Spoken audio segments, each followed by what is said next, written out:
నీవు బలిని కోరువాడవు కావు, కోరిన యెడల నేను అర్పించుదును. దహన బలి నీకిష్టమైంది కాదు.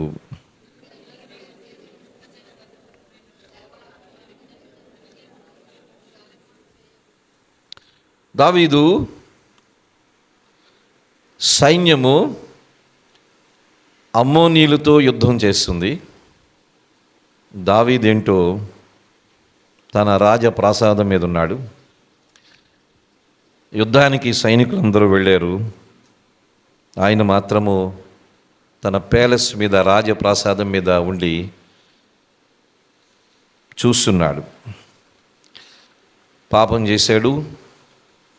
ఎన్ని రకాలుగా పాపం చేశాడంటే, వ్యభిచారం చేశాడు, నెంబర్ 1. నెంబర్ 2 హత్య చేశాడు. నెంబర్ 3 అబద్ధం ఆడాడు. నెంబర్ 4 మోసం చేశాడు. నెంబర్ 5 పాపాన్ని కప్పిపుచ్చుకున్నాడు. నెంబర్ 6 హృదయాన్ని కఠినం చేసుకున్నాడు. ఈ 6 దావీదు చేశాడు. తర్వాత దేవుడు నాతాను ప్రవక్తను పంపించి దావీదుకి తన పాపాన్ని బహిర్గతం చేశాడు. దావీదు తన పాపాన్ని ఒప్పుకుంటున్నాడు, పశ్చాత్తాపము చెందుతూ ఉన్నాడు. ఆ చెందుతున్న క్రమంలో 51వ కీర్తన వ్రాసాడని మనం చూసాం. ఒక 2-3 వారాల క్రితము ఈ 51వ కీర్తనలో దేవుడు ఎవరో మనం చూసాం. దేవుడు మొదటి వచనంలో ఆయన కరుణించేవాడు. కృపచొప్పున నన్ను కరుణించుము, దేవా నీ కృపచొప్పున నన్ను కరుణించు. దేవుడు కృప కలిగిన వాడని చూశాం. రెండవది, నీ వాత్సల్య బాహుళ్యము చొప్పున నా అతిక్రమములను తుడిచివేయము. దేవుడు రెండవది వాత్సల్య బాహుళ్యము కలవాడు. Is an abundant in mercy అని అంట. దేవుడు వాత్సల్య బాహుళ్యము కలవాడని చూశాం. దేవుడు కృప కలిగిన వాడు, steadfast love and abundant mercy అన్నా. దావీదు క్షమించబడడానికి దేవుని యొక్క కృప, దేవుని యొక్క వాత్సల్య బాహుళ్యము, ఈ రెండింటిని బట్టి దావీదు క్షమించబడ్డాడు. దావీదు దుఃఖించాడు. అయితే దుఃఖాన్ని బట్టి దేవుడు క్షమించాడు అనేది కాకుండా, దావీదు ఎందుకు క్షమించబడ్డాడో అది మనం చూసాం. 2 సమూయేలు గ్రంథము 11వ అధ్యాయాన్ని మనం చూస్తే, దావీదును దేవుడు క్షమించిన తర్వాత పశ్చాత్తాపం చెందాడా, లేక పశ్చాత్తాపం చెందక ముందు క్షమించాడు అనేది మనం చూసాం. దావీదును దేవుడు ఎప్పుడు క్షమించాడు? పశ్చాత్తాపం చెందిన తర్వాత క్షమించాడా, లేక దేవుడు క్షమించిన తర్వాత దావీదు పశ్చాత్తాపం చెందాడా? చూడండి, సమూయేలు 2వ గ్రంథం 12వ అధ్యాయము 12వ వచనం. పగటి యందు వాడు వారితో శయనించును, నీవు ఈ కార్యములు రహస్యముగా చేసితివి గాని ఇశ్రాయేలందరూ చూచుండగా పగటి యందే నేను చెప్పిన దాన్ని చేయింతును అనెను. నేను పాపం చేసిదని దావీదు నాతానుతో అనగా, నాతాను నీవు చావకుండినట్లు యెహోవా నీ పాపమును దేవుడు పరిహరించాడు, క్షమించాడు. దేవుడు ఎప్పుడు క్షమించాడంటే, దావీదు పశ్చాత్తాపము చెందక ముందే దేవుడు దావీదుని క్షమించి, before David's repentance God forgave David. దావీదు పశ్చాత్తాపము చెందక మునిపే దావీదుని దేవుడు క్షమించాడు. అక్కడ మాటలు అర్థం చేసుకుంటే, అందుకని దేవుని క్షమాపణ అనుభవించాడు కాబట్టి దేవుని గురించి దావీదు అన్నాడు కదా, నీ కృప అని అంటున్నాడు, నీ వాత్సల్య బాహుల్యం అంటున్నాడు. అంతేకాదు, అంతకుముందు వారము మనం చూసాము, దేవుడు దావీదు పాపం విషయంలో కొన్ని కార్యాలు చేశాడని చూసాం. ఏం చేశాడు చూడండి, మొదటి వచనములో తుడిచివేసెను అని మనం చూస్తాం. 2వ వచనములో కడిగి వేసెనని చూస్తాం. అలాగే 2వ వచనములో పవిత్ర పరచెను అని మనం చూస్తాం. ఇంకా మనం ముందు చూసినట్లయితే 7వ వచనంలో పరిహరించుట అని చూస్తాం. దేవుడు దావీదు పాపమును తుడిచివేశాడు, దావీదు పాపమును కడిగి వేశాడు, దావీదు పాపను పవిత్రపరిచాడు, దావీదు పాపమును పరిహరించాడు. This are all done by God. దేవుడే వీటి చేశాడు. దేవుడు పాపములను తుడిచివేసేవాడు, దేవుడు పాపములను కడుగువాడు, దేవుడు పాపములను పవిత్రపరిచేవాడు, దేవుడు పాపమును పరిహరించేవాడు దేవుడు. అయితే ఇక్కడ పాపాలకి 3 అర్థాలు కూడా చూసాం. అతిక్రమం అంటే ఏంటో చూసాం, దోషం అంటే ఏంటో చూసాం, పాపం అంటే ఏంటో చూసాం. ఈ 3 రకాలైన పదాలకి అంతకుముందు అర్థాలు మనం చూసాం. అందుకని దేవుడు కృప కలిగిన వాడు, దేవుడు వాత్సల్య బాహుళ్యము కలిగిన వాడు. కాబట్టి దేవుడు దావీదు పాపములను తుడిచివేశాడు, కడిగివేశాడు, పవిత్రపరిచాడు, పరిహరించాడు అన్నది మనం చూసాం. అందుకని దావీదు కృతజ్ఞతాపూర్వకంగా ఈ కీర్తన రాశాడు. దాన్ని బట్టి దేవుణ్ణి మనము ఆరాధన చేశాం. ఈరోజు దేవుణ్ణి మనము ఎందుకు ఆరాధన చేయాలి అంటే, దేవుడు ఒక పాపి విషయంలో చేసిన కార్యాన్ని బట్టి దేవుణ్ణి ఆరాధన చేస్తాం. What God has done in the life of A sinner, అది మన ఆరాధనకు ముఖ్యమైన కారణం. ఒక పాపిని దేవుడు క్షమిస్తే ఆ పాపి ఏ విధంగా మారుతాడు, ఒక పాపిని దేవుడు క్షమిస్తే ఆ పాపి ఏ విధంగా మారతాడో 6 విషయాలు చెప్తాను ఇదే కీర్తనలోంచి. చూడండి, ముందుగా మనం చదివిన ఆ 10వ వచనంలోని చూస్తే దావీదు అంటున్నాడు, దేవా నా యందు శుద్ధ హృదయము కలుగు చేయము. ఒక పాపి నీ దేవుడు క్షమిస్తే ఆ పాపి శుద్ధ హృదయము కలిగిన వాడిగా ఉంటాడు. ఏ sinner becomes with pure heart అంటాం. ఒక పాపి క్షమించబడితే ఆ పాపి శుద్ధ హృదయము కలిగిన వాడిగా ఉంటాడు. అది క్షమించబడిన పాపి శుద్ధ హృదయము కలిగిన వాడిగా ఉంటాడు. నెంబర్ 1 ఇది. దాని గురించి తర్వాత చెప్తాను. రెండవది, ఒక పాపి క్షమించబడితే రెండవది ఏంటంటే, నా అంతరంగంలో స్థిరమైన మనస్సును నూతనంగా పుట్టించుము. ఒక పాపి క్షమించబడితే స్థిరమైన మనస్సును దేవుడిస్తాడు, శుద్ధ హృదయాన్ని ఇస్తాడు. రెండవది, స్థిరమైన మనస్సునిస్తాడు. 12వ వచనంలో చూస్తే, నీ రక్షణానందము నాకు మరలా పుట్టించుము. దేవుడు రక్షణానందాన్ని ఇస్తాడు ఒక పాపి క్షమించబడితే. 4వది మనం చూస్తే 12వ వచనంలోనే, సమ్మతి గల మనస్సు కలుగు చేసి నన్ను దృఢపరచుము. ఒక పాపి క్షమించబడితే దేవుడు సమ్మతి గల మనస్సునిస్తాడు. స్టేబుల్ స్పిరిట్ అంట, విల్లింగ్ స్పిరిట్ అంట, సమ్మతి గల మనస్సునిస్తాడు. అంతేకాదు, ఒక పాపి ఎప్పుడైతే క్షమించబడతాడో 11వ వచనంలో చూస్తాము, నీ సన్నిధిలో నుండి నన్ను త్రోసివేయకము, నీ పరిశుద్ధాత్మను నా ఎదురు నుండి తీసివేయకము. ఒక పాపి, క్షమించబడిన పాపి దేవుని సన్నిధిని అనుభవిస్తాడు. 5 విషయాలు. క్షమించబడిన పాపి శుద్ధ హృదయం కలిగి ఉంటాడు, నెంబర్ 1. క్షమించబడిన పాపి స్థిరమైన మనస్సు కలిగి ఉంటాడు, నెంబర్ 2. 3వది, క్షమించబడిన పాపి రక్షణానందం పొందుతాడు. 4వది, క్షమించబడిన పాపి సమ్మతి గల మనసు కలిగి ఉంటాడు. 5వది, క్షమించబడిన పాపి దేవుని సన్నిధిని అనుభవిస్తాడు. పాపికి ఈ 5 ఆశీర్వాదాలు దేవుడిస్తాడు. ఎప్పుడు? క్షమించబడిన తర్వాత. He gives pure heart, He gives right spirit, He gives joy of salvation, He gives willing spirit, and He gives His presence అని అంటాం. ఒక పాపకి ఇవన్నీ దేవుడు అనుగ్రహిస్తాడు. అందుకని దేవుడిని ఆరాధన చేయడానికి ఏమిటంటే, ఒకప్పుడు అందరము పాపులమే, దావీదులాగా ఏదో ఒక రకమైన పాపంలో ఉన్నవారమే. అయితే దేవుడు క్షమించాడు. క్షమించడం ద్వారా శుద్ధ హృదయాన్ని దేవుడిచ్చాడు. చూడండి, శుద్ధ హృదయం ఏం చేస్తుంది?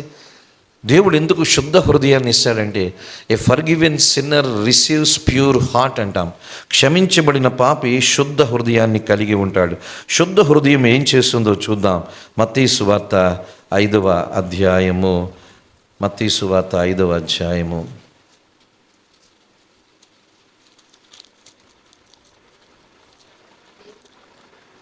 5వ అధ్యాయం 8వ వచనం చదువుదాం. హృదయ శుద్ధి గలవారు ధన్యులు, వారి దేవుని. People of pure heart sees God అని అంటాం. శుద్ధ హృదయం కలవారు దేవుణ్ణి చూస్తారు. చాలామంది చెప్తూ ఉంటారు, నేను దేవుణ్ణి చూశానని. చాలా మంచిది. అయితే నీ హృదయం చాలా శుద్ధిగా ఉందన్నమాట అని అనుకోవచ్చు. శుద్ధిగా ఉందా? దేవుడు అందరికి అల్లాటప్పగా అందరికీ కనబడేవాడా? కొన్నిసార్లు కొన్నిసార్లు ఈ ఈ ఈ మన ఇమోషన్స్ పనిచేస్తాయి. ఇమోషన్స్ అంటే తెలుసు కదా, ఉద్రేకాలు పనిచేస్తాయి. ఈ ఉద్రేకాలతో దేవుణ్ణి చూసామంటారు. సో దేవుడు ఎవరికి తను తాను ప్రత్యక్షపరుచుకుంటాడంటే శుద్ధ హృదయం కలిగిన వారికి. దేవుని యొక్క ప్రత్యక్షత వాక్యములో నుంచి వస్తుంది శుద్ధ హృదయం కలిగిన వారికి. ఎప్పుడైతే మనము శుద్ధ హృదయం కలిగి ఉంటామో, లేక దేవుడే మనకి శుద్ధ హృదయాన్ని ఇస్తాడో, దేవుణ్ణి చూస్తాం. ఎలా చూస్తాం దేవుణ్ణి? ఎక్కడ చూస్తాం దేవుణ్ణి? వాక్యములో చూస్తాం. We see God in the scriptures. దేవుణ్ణి ఎక్కడ చూస్తాం? వాక్యములో చూస్తాం. ఆయన వాక్యమైన దేవుడు. పాత నిబంధనలో ఆయన దర్శనాలు ఇచ్చాడు, కొత్త నిబంధనలో దర్శనాలకు అవసరం లేదు. ఆయన వాక్యములో నుంచి మనకు కనబడతాడు. వాక్యమైన దేవుడు. వాక్యం చదువుతూ ఉంటే దేవుడు ఎవరో నాకు అర్థమవుతూ ఉంటుంది. వాక్యం చదువుతూ ఉంటే దేవుని స్వభావం నాకు అర్థమవుతూ ఉంటుంది. అనగా శుద్ధ హృదయం ఆయన ఇస్తాడు. శుద్ధ హృదయం ద్వారా దేవుడు తను తాను ప్రత్యక్షపరుచుకుంటాడు. ఏ చర్చిలో దేవుడు ఉన్నాడు? ఏ విశ్వాసంలో దేవుడు ఉన్నాడంటే వాక్యం ఉన్న దగ్గర దేవుడు ఉంటాడు. Where there is word of God, you see the presence of God. ఎక్కడ దేవుని సన్నిధి ఉంటుందో, ఎక్కడ దేవుని వాక్యం ఉంటుందో అక్కడ దేవుడు ఉంటాడు. శుద్ధ హృదయం ఇస్తాడు. పాపిని క్షమించి శుద్ధ హృదయం ఇస్తాడు. శుద్ధ హృదయం కలిగిన వాళ్ళు దేవునిని చూశారు. హృదయ శుద్ధి గలవారు దేవుణ్ణి చూస్తారు. దేవుడు తను తాను కనపరుచుకుంటాడు. సామెతల గ్రంథం 24వ అధ్యాయము 3-4 వచనాలు చూస్తే, సామెతల గ్రంథం 24వ అధ్యాయము 3వ వచనం, క్షమించండి, కీర్తనల గ్రంథము 24వ అధ్యాయం 3వ వచనము, కీర్తనల గ్రంథం 24:3. యెహోవా పర్వతమునకు ఎక్కదగిన వాడెవడు? ఆయన పరిశుద్ధ స్థలములో నిలువదగిన వాడెవడు? వ్యర్థమైన దాని యందు మనసు పెట్టకయు, కపటముగా ప్రమాణం చేయకయు, నిర్దోషమైన చేతులను శుద్ధమైన హృదయము కలిగి ఉండివాడివాడే. యెహోవా పర్వతము ఎక్కదగిన వాడెవడు? ఆయన పరిశుద్ధ స్థలములో నిలువదగిన వాడెవడు? అంటే ఆయన సన్నిధిని ఎవరు ఉంటారు? దేవుని సన్నిధిని ఎవరు అనుభవిస్తారు? కొన్నిసార్లు మనం ప్రార్థన చేస్తాం, ప్రభువా నీ సన్నిధి ఉన్నందుకు వందనాలు. ఉన్నాడా ఆయన నిజంగా? నీ సన్నిధి ఉంచినందుకు వందనాలు అంటాం. అంటే ఇది ఊహించి చెప్తున్నామా, నిజంగా చెప్తున్నామా? దేవుడు మన మధ్య ఉన్నాడు అని అంటారు. నిజమేనా అబద్ధం? అది నిజమైతే అక్కడ నిర్దోషమైన చేతులు, శుద్ధమైన హృదయం ఉంటుంది. నిర్దోషమైన చేతులు అంటే సత్క్రియలు, శుద్ధమైన హృదయం అంటే ప్యూర్ హార్ట్. ఎక్కడైతే సత్క్రియలు ఉంటాయో, ఎక్కడైతే హృదయం కపటము లేకుండా శుద్ధిగా ఉంటుందో అక్కడ నేను ఉంటాను. అదే యెహోవా పర్వతం ఎక్కదగిన వాడెవడు? ఆయన పరిశుద్ధ స్థలములో నిలువదగిన వాడెవడు? దేవుడా ప్రభా నువ్వు మా మధ్య ఉన్నందుకు వందనాలు, నువ్వు మా మధ్య ఉన్నందుకు స్తోత్రాలు అంటే దేవుడు అంటే నేను ఎక్కడున్నాను రా బాబు మీ మధ్యన? నేను ఉన్నానని మీరు అనుకుంటున్నారు అంతే. ఆయన ఉన్నాడని అనుకుంటున్నాం, ఆయన లేడు. అయితే ఉంటాడు. ఎక్కడుంటాడు? నిర్దోషమైన చేతులు, శుద్ధ హృదయం కలగాలి. వ్యర్థమైన దాని యందు మనసు పెట్టకుండాలి. కపటముగా ప్రమాణము చేయకుండా ఉండాలి. అక్కడే దేవుడు ఉంటాడని సెలవిస్తున్నాడు. అందుకని క్షమించబడిన పాపి శుద్ధ హృదయం ఇస్తాడు. శుద్ధ హృదయం ద్వారా దేవుణ్ణి చూస్తాడు. దేవుని ప్రత్యక్షత కలిగిన వారు అంటారు. రెండవది, దేవుడు ఏం చేస్తున్నాడంటే స్థిరమైన మనస్సుని ఇస్తున్నాడు కదా. క్షమించబడిన తర్వాత దావీదు అంటున్నాడు, స్థిరమైన మనస్సు నాకు ఇవ్వు అని అంటున్నాడు. అంటే క్షమించబడిన వాళ్ళకి దేవుడు ఏమి ఇస్తాడు? స్థిరమైన మనస్సుని ఇస్తాడు. స్థిరమైన మనసు అంటే రైట్ స్పిరిట్ అంటాం. సరైన హృదయం ఇస్తాడు. చాలా జాగ్రత్తగా అర్థం చేసుకోండి. స్థిరమైన మనస్సు అంటే అసూయలు లేని మనస్సు, ద్వేషము లేని మనసు, కపటము లేని మనసు, వేషధారణ లేని మనసు ఆయన ఇస్తాడు. అదే స్థిరమైన మనసు అంటే. నేను ఇంగ్లీష్లో ఏమంటామంటే స్టెడ్ ఫాస్ట్ స్పిరిట్ అంటాము, లేకపోతే రైట్ స్పిరిట్ అంటాము. స్థిరమైన మనస్సు అంటే అర్థం ఏంటంటే ద్వేషము లేని మనసు, అసూయలు లేని మనసు, కపటము లేని మనసు, భేదములు లేని మనసుని ఆయన ఇస్తాడు. స్థిరమైన మనసు ఇస్తాడు. ఒక పాపి క్షమించబడ్డాడు అంటే స్థిరమైన మనసు ఇస్తాడు. స్థిరమైన మనసు కలిగిన వాళ్ళు ద్వేషం ఉండదు, పగ ఉండదు, అసూయ ఉండదు, కల్మషం ఉండదు, కపటం ఉండదు. చాలా స్వచ్ఛంగా ఉంటాడు. క్షమించబడిన వారికి దేవుడు స్థిరమైన మనసు ఇస్తాడు. అనగా ఇటువంటివి ఏమీ లేకుండా చేశాడు. అదే గలతీ పత్రిక 5వ అధ్యాయం 22, 23లో మనం చూస్తాం. స్థిరమైన మనసు ఉన్న వాళ్ళు ఆత్మ ఫలమును అనుభవిస్తారు. ప్రేమ, సంతోషం, సమాధానం, ఈ ఆత్మ ఫలము అన్నీ కూడా అనుభవిస్తారు. దీన్ని ఇంగ్లీష్లో రైట్ స్పిరిట్ అని అంటాం, స్థిరమైన మనస్సు. అందుకని క్షమించబడిన వాళ్ళకి మొట్టమొదటిది శుద్ధ హృదయం ఇస్తాడు. రెండవది క్షమించబడిన వాళ్ళకి స్థిరమైన మనసునిస్తాడు. మూడవది క్షమించబడిన వాళ్ళకి దేవుడు ఏమిస్తాడంట? 12వ వచనంలో రక్షణానందం, జాయ్ ఆఫ్ సాల్వేషన్ అంటాడు. రక్షణానందముని ఇస్తాడు దేవుడు. రక్షణానందము, రక్షణలో ఉండే ఆనందాన్ని ఇస్తాడు. రక్షణలో చాలా గొప్ప ఆనందం ఉంటుంది. ఒకసారి జాన్ వెస్లీ గురించి మీకు చెప్పాను, 17వ శతాబ్దంలో జాన్ వెస్లీ గురించి. అందుకని రక్షణానందము ఎవరు పొందుతారంటే స్థిరమైన మనస్సు కలిగిన వాళ్ళు, శుద్ధ హృదయం కలిగిన వారికి దేవుడు రక్షణానందం ఇస్తారు. ఎందుకంటే క్షమించబడిన వాళ్ళకి దేవుడు రక్షణానందం ఇస్తాడు. చూడండి, కీర్తనలు 13వ సంకీర్తన 5వ వచనం. 13వ సంకీర్తన 5వ వచనం. 13వ సంకీర్తన 5వ వచనం. నేనైతే నీ కృపయందు నమ్మికించి ఉన్నాను, నీ రక్షణ విషయమై నా హృదయము హర్షించుచున్నది. యెహోవా నాకు మహోపకారములు చేసి ఉన్నాడు, నేను ఆయనను కీర్తించేదను. నీ రక్షణ విషయమై నా హృదయము హర్షించుచున్నది. నువ్వు ఇచ్చిన రక్షణ బట్టి నా హృదయము హర్షిస్తుందంట, సంతోషిస్తుందంట, కేకలు వేస్తుందంట. చూడండి, రోమాపత్రిక 14వ అధ్యాయం 17వ వచనము మనందరికీ తెలిసిన మాట. రోమాపత్రిక 14వ అధ్యాయము 17వ వచనము చూడండి. దేవుని రాజ్యము భోజనమును పానమును కాదు గాని నీతియు సమాధానమును పరిశుద్ధాత్మ యందలి ఆనందము. రిజాయిసింగ్ ఇన్ ద స్పిరిట్ అని అంటుంది. పరిశుద్ధాత్మ యందలి దేవుని రాజ్యము భోజనము కాదు, పానము కాదు, పరిశుద్ధాత్మ యందలి ఆనందము అంటుంది. రక్షణ ఆనందమును దేవుడు మనకిస్తాడు. క్షమించబడిన పాపికి దేవుడు ఇచ్చేది 3వ బహుమానం ఏంటంటే, 4వ బహుమానము లేక 3వది రక్షణానందం ఇస్తాడు. 4వది క్షమించబడిన పాపికి దేవుడు ఇచ్చే 4వది ఏమిటంటే 12వ వచనంలో మనం చూసాము, సమ్మతి గల మనస్సుని ఇస్తాడు. సమ్మతి గల మనసు అంటే విల్లింగ్ స్పిరిట్ అంటాం, విల్లింగ్ హార్ట్ అంటే సమ్మతి గల మనసు. దేవుడు సమ్మతి గల మనసుని ఇస్తాడు. అంటే దాన్ని మనం అర్థం చేసుకోవడానికి ఇలా చెప్తాను. సమ్మతి గల మనసు అంటే విధేయతతో కూడిన మనసుని దేవుడు ఇస్తాడు. ఒబే అవ్వడానికి దేవుడు సహాయం చేస్తాడు. దేవుని వాక్యానికి విధేయత చూపించడానికి దేవుడు సహాయం చేస్తాడు. అదే సమ్మతి గల మనసు. దేవుని వాక్యాన్ని మనం వింటున్నప్పుడు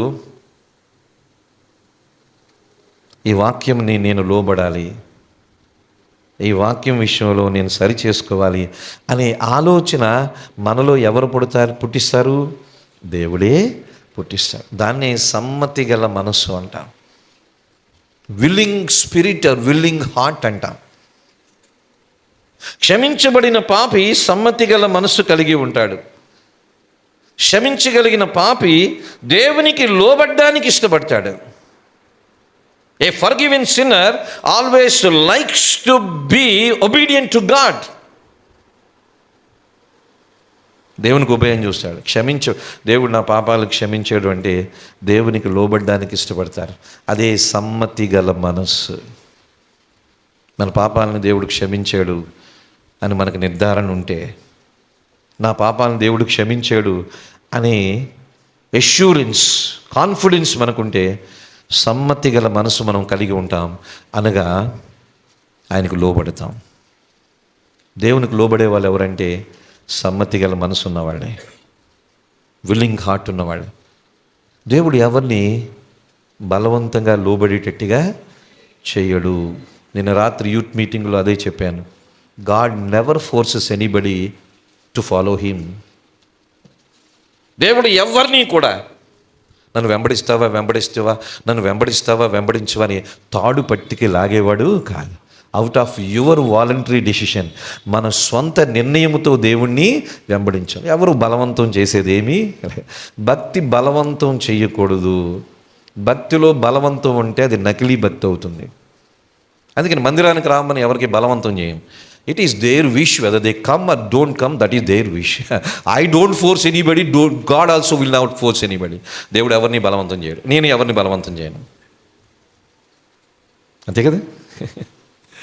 ఎవరిని బలవంతం చేస్తే తెలుగులో సామెత ఉంటుంది, గుర్రాన్ని బలవంతంగా తెలుసు కానీ దాని చేత నీళ్లు, ఒక గుర్రాన్ని తాగించలేము, ఒక మనిషి చేత ఎవరైనా చేయించలేదు.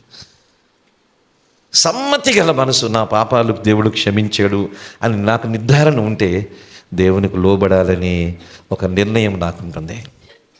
దేవుడు నా పాపాలను క్షమించాడు, I have experience the forgiveness of God అని నాకు అనుభవం ఉంటే నేను యాక్సెప్ట్ చేస్తాను, దేవుని వాక్యాన్ని అంగీకరిస్తాను, దేవునికి లోబడతాను. అందుకని దేవుడు ఈ 5 ఆశీర్వాదాలు ఇస్తున్నాడు. ఎవరి పాపములైతే దేవుడు క్షమించాడో ఈ 5 ఆశీర్వాదాలు దేవుడు ఇస్తున్నాడు. నెంబర్ 1 ఏంటో చెప్పండి? శుద్ధ హృదయం ఇస్తున్నాడు. 2వది స్థిరమైన మనసుని ఇస్తున్నాడు. 3వది రక్షణానందం ఇస్తున్నాడు. 4వది సమ్మతి గల మనసుని ఇస్తున్నాడు. 5వది సమ్మతి గల మనసుని ఇస్తున్నాడు. 4వది ఆయన సన్నిధిని, 5వది ఆయన సన్నిధిని ఇస్తాడు. 5వది మాట్లాడుకోవాలి. అందుకని అంటున్నాడు కదా 11వ వచనంలో, నీ సన్నిధిలో ఉండి నన్ను త్రోసివేయకము, నీ పరిశుద్ధాత్మ నా ఎదురుండి తీసివేయకము. 5వది దేవుని చేత క్షమించబడిన పాపి దేవుని సన్నిధిని అనుభవిస్తాడు. దేవుని సన్నిధి అనుభవిస్తున్నామా మనం? దేవుని సన్నిధి ఎక్కడుందో చెప్పండి. ఏ చర్చిలో ఉందో చెప్పండి. ముందు చెప్పండి, ఏ చర్చిలో ఉంది దేవుని సన్నిధి? దేవుని సన్నిధి ఎక్కడుంది? ఎక్కడుందో చెప్తాను. 139వ సంకీర్తన. అంటే కొంతమందికి తెలియాలి ఇది. దేవుని సన్నిధి అక్కడే ఉందని అనుకుంటారు, కానీ దేవుని వాక్యం ఎక్కడుందో చెప్పు. 139వ సంకీర్తన 7వ వచనం చదువుకుందామంటారా? నీ ఆత్మ యుద్ధ నుండి నేనెక్కడికి పోవుదును, నీ సన్నిధి నుండి నేనెక్కడికి పారిపోవుదును. నేను ఆకాశమునకెక్కినను నీవు అక్కడను ఉన్నావు, నేను పాతాళమందు పండుకొనినను నీవు అక్కడను ఉన్నావు. నేను వేకువరెక్కలు కట్టుకొని సముద్ర దిగంతములో నివసించినను అక్కడను నీ చెయ్యి నన్ను నడిపి. ఇప్పుడు చెప్పండి, దేవుని సన్నిధి ఎక్కడ ఉంది? In the entire universe. ఈ విశ్వములో దేవుణ్ణి సన్నిధి లేని స్థలం అంటూ లేదు. అయితే మనం అనుభవిస్తున్నామా? ఈ ఉదాహరణ మనం చూడాలి. మనందరి దగ్గర మొబైల్స్ ఉన్నవి. ఈ హాల్ అంతా కూడా మొబైల్ సిగ్నల్స్ ఉన్నవి. మనకు తెలియకుండా cell phone signals, mobile signals ఎంత ఉన్నాయి. సిగ్నల్స్ మనకి కనబడవు, కానీ ఆ సిగ్నల్ మన నెంబర్కి మ్యాచ్ అయింది అనుకోండి, మన మొబైల్ ఏం చేస్తుంది? రింగ్ టోన్ ఇస్తుంది. మనం మొబైల్ని స్విచ్ ఆఫ్ చేసుకున్నాం. సిగ్నల్స్ ఉన్నాయో లేవు? ఇక్కడ ఉన్నాయి, కానీ మనకి రింగ్ టోన్ రావడం లేదేంటి? స్విచ్ ఆఫ్ చేశాం. మనం స్విచ్ ఆఫ్ చేసేసుకుంటే దేవుని సన్నిధి లేదని కదా. దేవుడు ఉన్నాడు, మనం స్విచ్ ఆఫ్ అయిపోతే దేవుని సన్నిధిని మనము అనుభవించడం లేదు. మనం మొబైల్ స్విచ్ ఆఫ్ చేసుకుంటే సిగ్నల్స్ ఇక్కడే ఉన్నాయి, మనకి రింగ్ టోన్ రాదు. మన మొబైల్ని స్విచ్ ఆన్ చేసుకుంటే ఆ సిగ్నల్ మన మొబైల్కి మ్యాచ్ అవుతుంది, కాబట్టి మొబైల్ ఏమవుతుంది? రింగ్ వస్తుంది. దేవుని సన్నిధి ఉంది, మనం అనుభవించగలగాలి. దేవుని సన్నిధిని ఎవరు అనుభవించగలరంటే స్నేహితులారా, మా పాపములు దేవుడు క్షమించాడు, I have received forgiveness from God, దేవుడు నా పాపములు క్షమించాడు అని అనుభవం ఉన్నవాళ్ళు దేవుని సన్నిధిని అనుభవిస్తారు. Those who experience the forgiveness of God will experience the presence of God. దేవుని పాప క్షమాపణ అనుభవించే వాళ్ళు దేవుని సన్నిధిని అనుభవిస్తారు. 5 విషయాలు. నెంబర్ 1 శుద్ధ హృదయం, నెంబర్ 2 స్థిరమైన మనసు, నెంబర్ 3 రక్షణ ఆనందం, నెంబర్ 4 సమ్మతి గల మనసు, నెంబర్ 5 ఆయన సన్నిధి అనుభవిస్తారు. సరే, ఈ 5 దేవుడు క్షమించబడిన వారికి ఇస్తారు. ఈ 5 పొందిన మనం ఏం చేయాలి? చూడండి, ఈ 5 పొందిన మనం ఏం చేయాలంటే 14వ వచనాన్ని చదువుకుందాం. దేవా, నా రక్షణకర్తయగు దేవా, రక్తాపరాధము నుండి నన్ను విడిపింపుము. అప్పుడు నా నాలుక నీ నీతిని గూర్చి ఉత్సాహగానము చేయును. ప్రభువా, నా నోరు నీ స్తుతిని పరచురపరిచినట్లు నా పెదవులు అంతే. చూసారా? అప్పుడు ఏం చేస్తాం మనం? స్తుతిస్తాము. ఆరాధన, ట్రూ వర్షిప్ కమ్స్. నిజమైన ఆరాధన ఎక్కడి నుంచి వస్తుందో చెప్పంటారా? క్షమాపణ పొందిన వాళ్ళ నుంచి వస్తుంది. Those who experience the forgiveness for their since, ఎవరైతే వారి పాపములను దేవుడు క్షమించాడు అనే అనుభవం ఉంటుందో, ఎవరైతే శుద్ధ హృదయం కలిగి ఉంటారో, ఎవరైతే సమ్మతి గల మనసు కలిగి ఉంటారో, ఎవరైతే రక్షణానందం పొందుతారో, ఎవరైతే ఈ 5 లక్షణాలు కలిగి ఉంటారో, వాళ్ళు అప్పుడు ఏం చేస్తారంటే దావీదులాగా, నా నోరు నిన్ను స్తుతిస్తుంది, నిన్ను నేను గణపరుస్తాను. అప్పుడు ఏమొస్తుంది? వర్షిప్ వస్తుంది, ఆరాధన వస్తుంది. ఇది నిజమైన ఆరాధన. This is true worship. ఏదో అరిసి కేకలేసి మ్యూజిక్తో సౌండ్లు పెట్టేసి వర్షిప్ కాదు. No, it is hypocrisy. That is not worship. నిజమైన ఆరాధన ఎవరు చేస్తారంటే క్షమించబడిన వారు, ఈ 5 లక్షణాలు కలిగిన వారు నోరు తెరచి దేవునికి ఆరాధన చేస్తారు. ఇక్కడ మనము, దేవుడు నా పాపములను క్షమించాడు. దావీదు వలె మనము కూడా ఒకప్పుడు పాపులమే కదా. దావీదు వలె మనము పాపులమే. అయితే దావీదుని దేవుడు క్షమించాడు. ఎందుకు క్షమించాడు? ఆయన కృపను బట్టి క్షమించాడు. ఎందుకు క్షమించాడు? ఆయన వాత్సల్య బాహుళ్యమును బట్టి క్షమించాడు.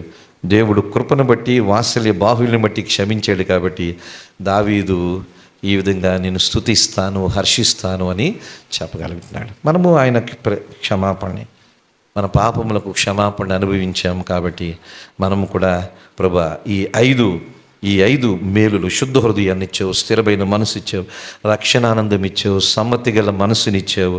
అంతేకాదు నీ సన్నిధిని అనుభవించే ఆ అనుభవాన్ని ఇచ్చావు.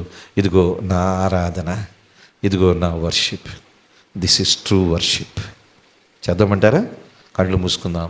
ప్రభు నా విధంగా ఆరాధన చేద్దాం.